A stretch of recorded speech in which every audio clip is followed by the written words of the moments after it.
The Sydney Opera House is one of those buildings that's very well known, worldwide. Millions of people come to see it every year. It is a multi-venue performing arts center. They have concerts, plays, operas, movies, and some people even get married here. It's located in Sydney, Australia. Let's look at the globe. Here's the country of Australia, and this is the state of New South Wales. And right on the coast is Sydney. This is where you'll find the Sydney Opera House. The year 2023 marks the 50th anniversary of the building, and it's been recently renovated with numerous improvements to the structure. This land has a rich history. For thousands of years, it's been inhabited by the Gadigal people, the traditional custodians of the land. This spot on the harbor used to be a small island. It goes by a few different names, but today it's most commonly called Bennelong Point. In the 1950s, they wanted to build an opera house here, so they had an international design competition. More than 200 entries came in from around the globe. The winner of the competition was Jorn Utzon, and he had a very unique design for the opera house. Construction began in 1959 and took almost 15 years to complete, much longer than they had planned for. This was mainly due to budget and lack of planning. In 1966, disagreements with local government led to Jorn Utzon actually leaving the project and going back home, which was all the way back here in the country of Denmark. The project was completed in 1973, and unfortunately, Utzon was never able to return to see the finished building. A bit of a sad story, however, the Sydney Opera House would look very different if it weren't for him. The building is made up of sails, sometimes called shells. It almost looks like a large boat floating on the harbor. The sails were difficult to construct. The story goes that Utzon decided to construct them from pieces of the same sphere. This would make manufacturing easier and save on costs. Each sail is made up of pieces that are covered with ceramic tiles. There are more than 1 million of these tiles. Sometimes during celebrations, there are colorful displays projected onto the sides of the sails.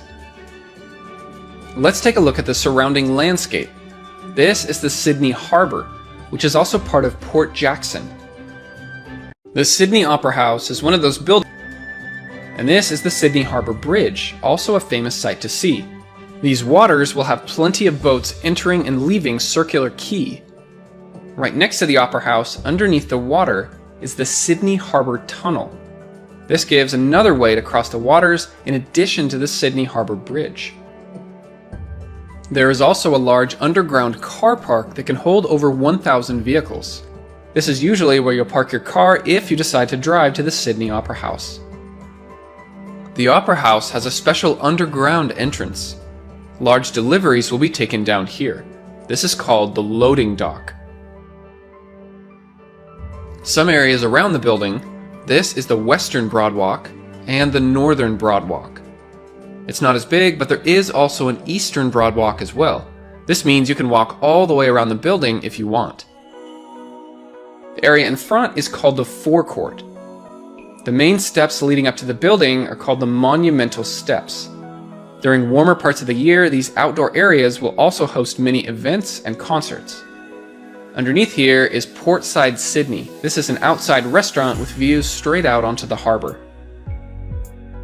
This area here is called the Opera Bar, a place to eat, hang out, and enjoy amazing views of the harbor.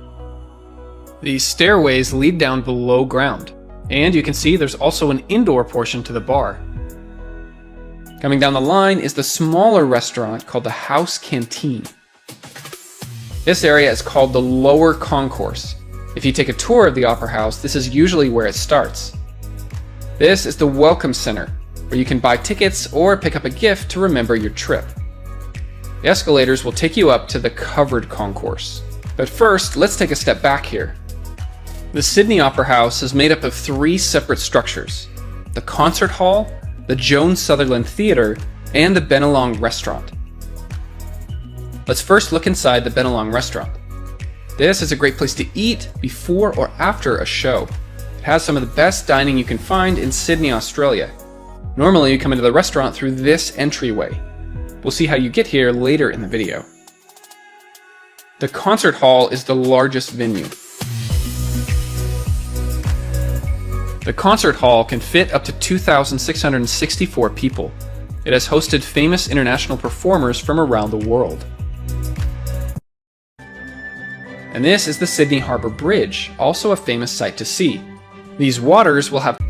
In the very back, you can see the grand organ, which has over 10,000 pipes. This is the largest mechanical action organ in the world. Hanging above the stage are the pink acoustic reflectors. This was part of the recent renovations to the concert hall. This improves the sound by helping it bounce back to the stage and to the audience. So that's the concert hall, the biggest venue. The other one over here is the Joan Sutherland Theatre, formerly known as the Opera Theatre.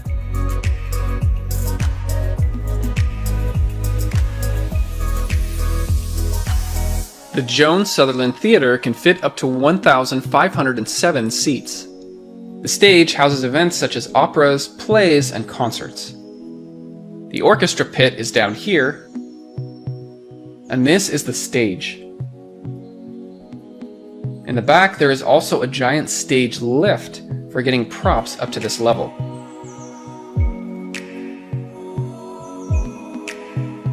It appears to be 3 separate buildings, but they are, of course, connected underneath.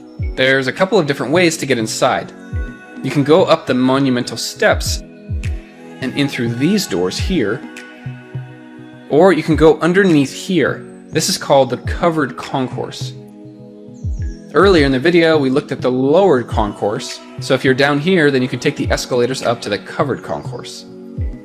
Then from here, you can find your way inside. This door is called the stage door. I imagine you have to be very important to enter through here. For the rest of us, you'll want to use one of these entrances. There will usually be security checkpoints before entering the building. This is the box office foyer. You can hang out in the lounge here, or you can make your way to the Bennelong restaurant here, entering the restaurant through these stairs. Here's the box office to buy your tickets, the gift shop, and this is the Utzon room, which was named after Jorn Utzon, who we saw earlier in this video. This room can be used for smaller concerts or gatherings. The room can fit up to 200 people inside. From the box office foyer, you can enter either of the 2 largest venues. Let's start with the concert hall. In the very back, you can see this is the concert hall's southern foyer. You can buy a snack or a drink here, and make your way around either side to find your seats. At the other side is the concert hall northern foyer. Many fancy events have been hosted here. If you make your way down the stairs, there is also a fancy bar underneath. Now, getting into the Joan Sutherland Theatre is very similar. Up the stairs or escalator into the southern foyer, there's walkways around either side to get to your seats. And there's another northern foyer here as well. It's just a little bit smaller than the one in the concert hall. There's a lift or elevator here to allow access to each level. And another bar at the bottom. Now, I haven't shown this with animation, but I do want to mention that the Sydney Opera House has gone to great lengths to ensure that the building is very accessible. There are plenty of lifts for those in wheelchairs or those who can't take the stairs. The Sydney Opera House also has a lot more smaller venues inside. Let's first look underneath the concert hall. This is called the Western Foyer. There are doors here, but to enter, you'll have to go underneath the covered concourse.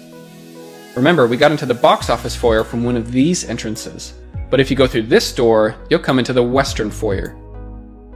So we have 3 smaller venues here: the Drama Theatre, Studio, and Playhouse. The Drama Theatre can hold up to 544 seats, the perfect venue for smaller plays or gatherings. This is the Studio, which has very flexible seating arrangements. It can fit a maximum of 600 people inside. The Playhouse has seating for 398 people.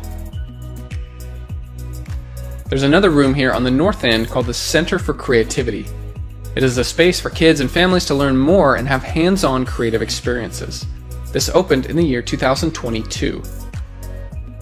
There's one more venue right below the Joan Sutherland Theatre.